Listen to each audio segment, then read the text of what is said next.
Avec ce tuto, on va regarder pas à pas comment dessiner ces petits nichoirs sur SketchUp. Donc vous avez à disposition ce document. Ce document comprend une coupe en plan. Donc on voit le nichoir coupé au milieu et on le voit par-dessus. On voit ce même nichoir coupé de profil, donc c'est une vue de côté. Et puis on voit ce nichoir de face. On parle ici d'élévation. En bas, vous avez quelques infos sur l'usinage du nerf, l'usinage de la rainure. Pour lancer SketchUp, vous allez sur la fenêtre Démarrer de Windows, vous tapez SKE et vous devriez avoir SketchUp ici qui apparaît. Vous pouvez cliquer dessus et ensuite vous devrez choisir un modèle type. Donc vous cliquez sur ce bouton, il y a un menu déroulant, vous allez assez bas dans le menu pour trouver menuiserie ébénisterie en millimètres. Ensuite vous cliquez sur Commencer à utiliser SketchUp. Donc ici sur SketchUp, vous avez un axe rouge, l'axe des X, un axe vert, l'axe des Y, et puis l'axe bleu, c'est l'axe en Z pour l'épaisseur. Par exemple, si je prends un rectangle, je viens ici depuis l'ordonnée, en X, je vais tracer peut-être 600, ensuite point virgule, et par exemple 20 mm, et ensuite je tape sur Enter, et voilà, j'ai une surface sur 600 mm par 20. Si je veux rajouter une épaisseur, je prends la commande pousser-tirer et je peux rajouter la troisième dimension. Là, je peux mettre par exemple 800 Enter. Là, je dézoome grâce à la roulette de la souris que je déroule ou que je roule pour zoomer. Si je veux naviguer autour de la pièce, je peux cliquer sur la roulette. Et de cette manière, je peux tourner autour de cette pièce.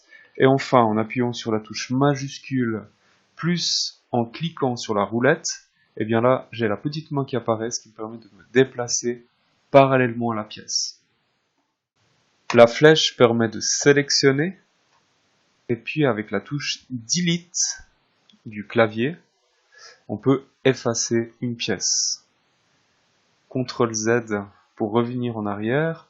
Je peux aussi utiliser la gomme, où est-elle la gomme, pour supprimer des éléments d'une pièce. Alors c'est moins pratique quand il y a plusieurs éléments à supprimer.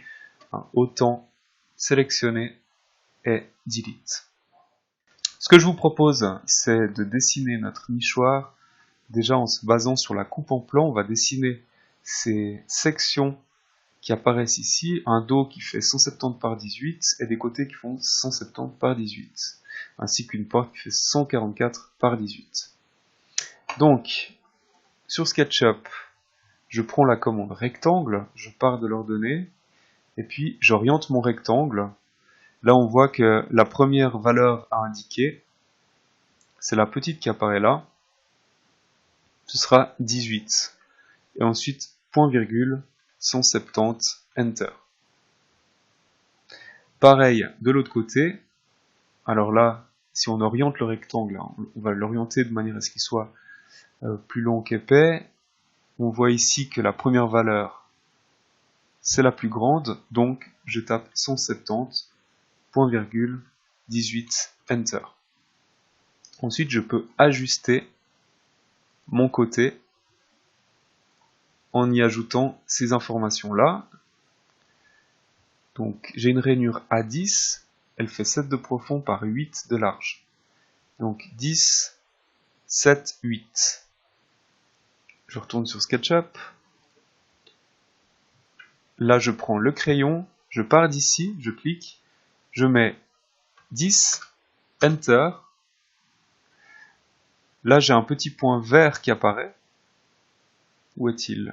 Voilà, j'ai un point vert qui apparaît, c'est l'extrémité de mes 10 mm que je viens de tracer, puis là, il y a un petit point bleu, c'est le milieu de cette ligne que je viens de tracer. Alors là, je vais au point vert, je sais que j'ai 10, on a dit 7 mm de profond, Enter, et 8 mm, attention on s'aligne sur l'axe rouge, 8 mm, Enter, et ensuite on ferme la forme. On peut taper sur la barre d'espace pour faire apparaître la flèche, ou si elle n'apparaît pas, vous venez la chercher là, ce qui vous permet de sélectionner le petit trait en trop et de taper sur Delete pour le supprimer. On voit que la surface a été adaptée. On fait pareil de l'autre côté, alors on pourrait faire un copier-coller éventuellement. Là, bon, c'est un élément assez simple. Donc on a dit 170.18, Enter. Et on refait le petit micmac des 10 mm. 10. Je viens chercher le point vert. 7. 8 sur l'axe rouge. Et 7 pour rejoindre l'arête. On supprime ce petit bout d'arête et on est bon. Voilà déjà les côtés. Ces côtés ont une hauteur. Donc là, on va venir chercher ces infos. Ici, la hauteur totale du côté, le côté arrive là, fait 281,5. 281,5 que je viens prendre comme ceci. 281,5. Enter. Pareil ici. Là, je peux venir, grâce à la flèche, m'aligner à l'arête qui a déjà été pointée à 281,5. Comme ça, j'ai pas besoin de retaper cette valeur. Et puis ici, petite subtilité pour le dos. Le dos, lui, monte jusqu'à 285. 281,5, c'est l'intérieur du dos. Le dos, lui, fait 285 de haut. Donc, 285, je les tape comme ceci. Enter. Et puis là, on voit qu'on a un petit décalage. Ce petit décalage, c'est le biais qu'on assie à la circulaire. Donc, je prends le crayon, je trace ce biais, et ensuite, je pousse avec cet outil. Alors là, je suis interrompu parce qu'il y a des petites arêtes qui apparaissent. Voilà, je le pousse comme ça jusqu'au fond, et on a fait le biais sur le dos. Maintenant, attention, ce biais, on va le retrouver sur le côté qui descend à 250. Sur SketchUp, je viens tracer ces 250, je viens rechercher le petit point vert, je le fais rejoindre l'angle, et ensuite je n'ai plus qu'à pousser cette surface, comme ceci. Et ça, je peux le supprimer. Alors attention, quand on sélectionne, évitez d'avoir un élément derrière, sinon il se sélectionne aussi. Donc là, je l'ai sélectionné dans une partie où il n'y a rien, où c'est vide, à l'arrière, et ensuite Delete. On fait pareil de l'autre côté. 250, Enter, clac, on pousse ces surfaces comme ceci. Barre d'espace pour faire apparaître la flèche, ou on vient la chercher ici, on sélectionne Delete. Voilà, on a déjà une bonne partie de notre caisse. On peut maintenant tracer encore le fond. Alors le fond fait 18. Et puis ces 18, on va les ramener jusqu'ici. Alors attention, il faut être bien sur l'axe rouge. Tout à l'heure, j'avais une seule surface. Cette surface était divisée en deux surfaces, en haut et en bas. Vu que j'ai une surface, je peux l'étirer jusqu'ici. Attention, on a un petit jeu d'1 mm entre le fond et la rainure. Ce petit jeu de 1 mm, on le voit ici. Voilà, on a un petit jeu pour éviter que la porte frotte contre le fond. Donc là, j'ai juste poussé le fond d'1 mm. À ce stade, on peut faire un groupe de toutes ces pièces, donc on les sélectionne, et puis ensuite, clic de droite, créer un groupe, et de cette manière, toutes ces pièces sont soudées. Ensuite, sur cette petite boîte, nous allons pouvoir tracer notre dessus. Alors, ce que je vous propose, c'est de tracer un rectangle, comme ceci, et puis ce rectangle fait toujours 18 mm d'épais. Alors là, ce que je vous propose, c'est qu'on rajoute de la matière à l'arrière.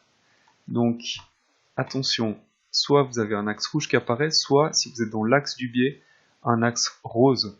Vous le faites un petit peu plus long que nécessaire, simplement qu'on puisse construire ce petit triangle, et puis pousser ce triangle jusque là au fond, et supprimer les arêtes superflues.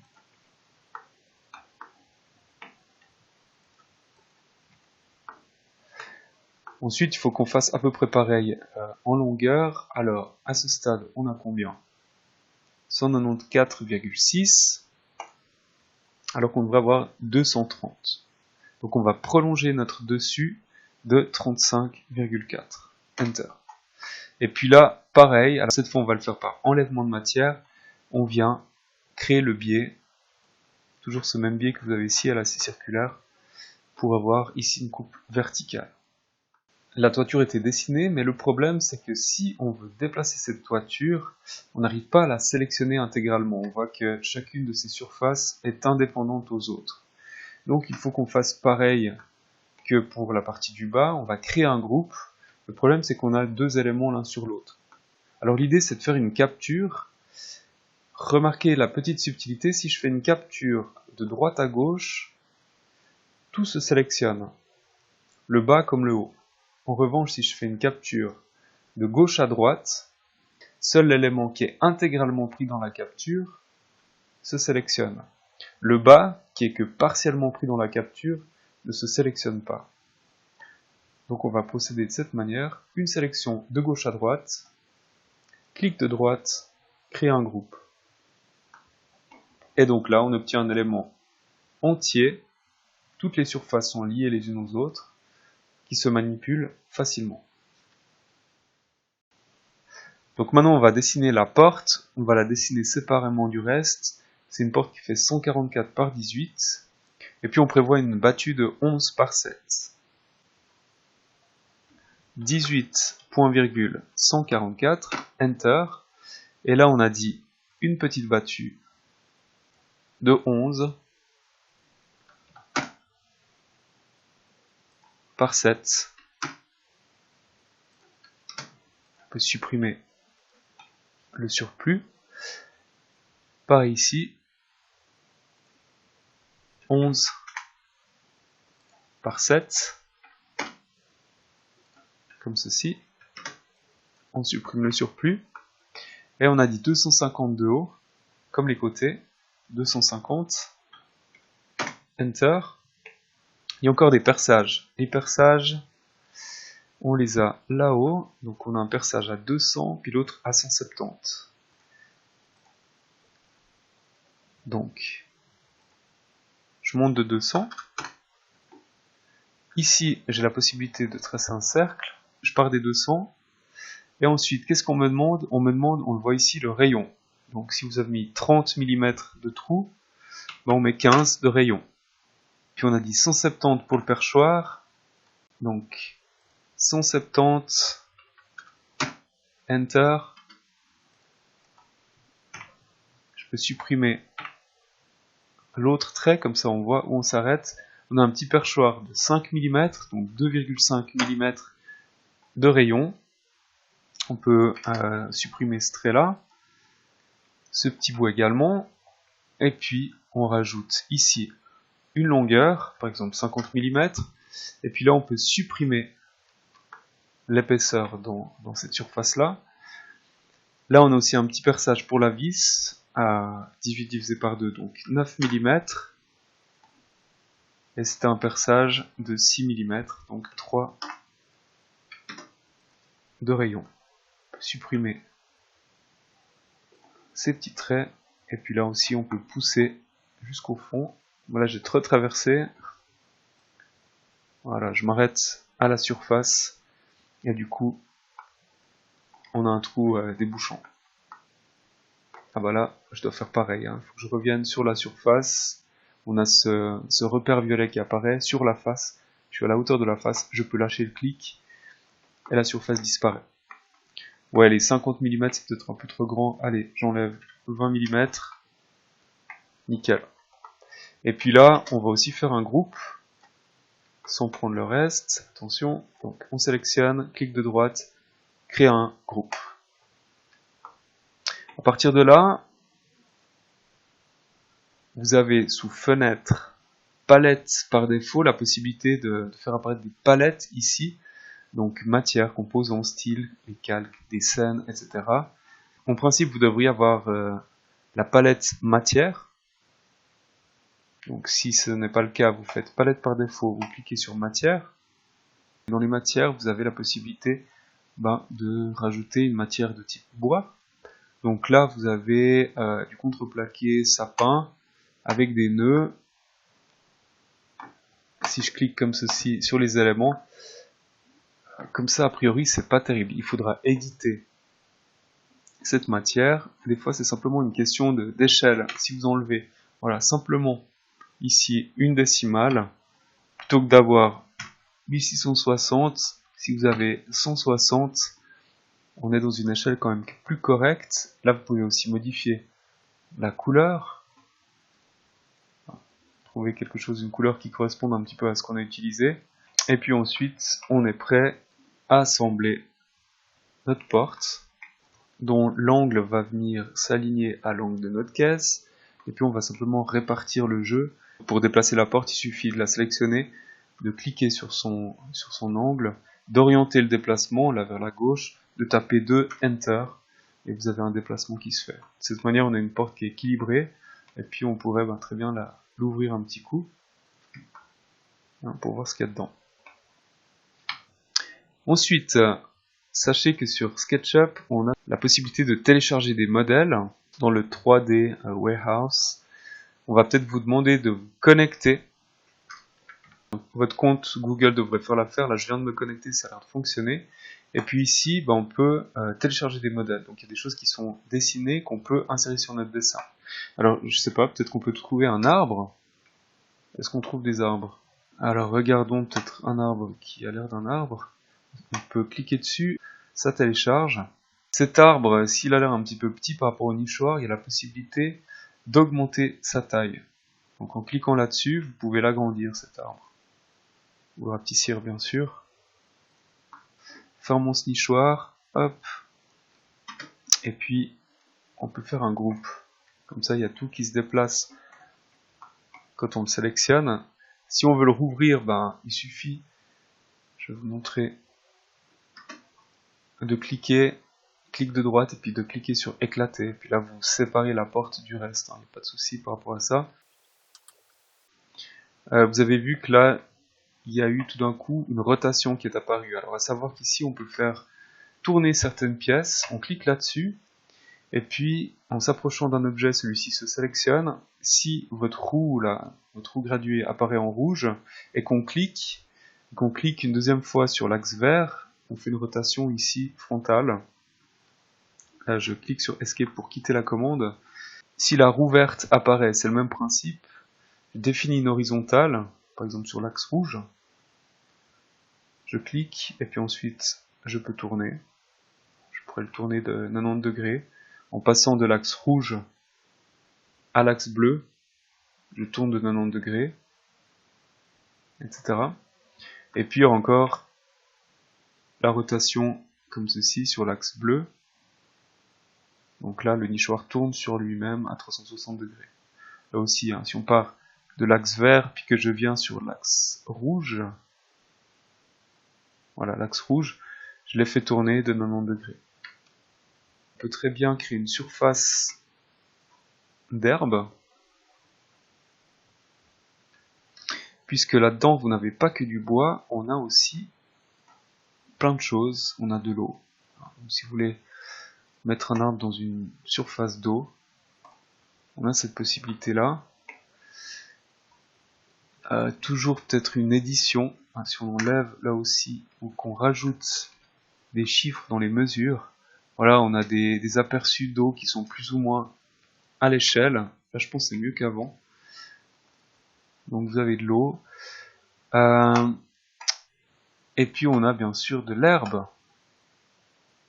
On devrait avoir de l'herbe. Aménagement paysager, on a du gazon. Et puis là, il faut l'éditer aussi parce que c'est pas terrible. Donc on va rajouter quelques chiffres. Le chiffre n'a pas d'importance, hein. Ça peut être un chiffre entre 1 et 9, hein. Vous voyez que ça change rien. Il suffit de rajouter simplement un chiffre pour augmenter l'échelle d'environ 10 fois plus grand. Donc après, pourquoi pas modéliser un petit jardin. Il y a certainement des choses à télécharger. Et puis on peut aussi insérer une image. Donc on peut importer. Allez, on va importer des vaches. Voilà, des vaches, ce sera peut-être mieux. Vous avez un décor intéressant. On peut créer une petite vidéo sous affichage animation. Une fois que vous avez une scène intéressante, donc un point de vue intéressant, vous pouvez ajouter une scène. Cliquez sur créer une scène. Et puis, vous zoomez. Et une fois que vous avez une deuxième scène intéressante, affichage, animation, ajouter une scène.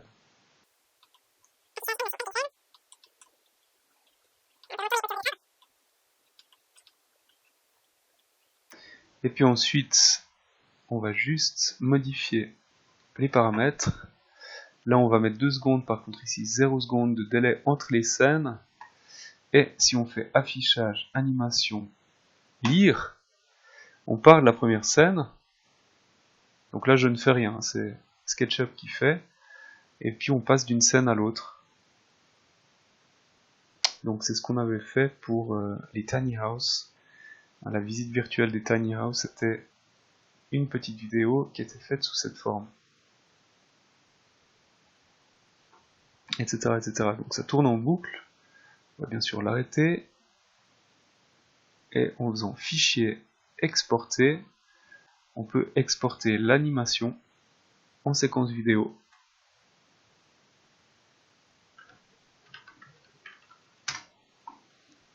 Et là, ça va vous générer un petit fichier vidéo.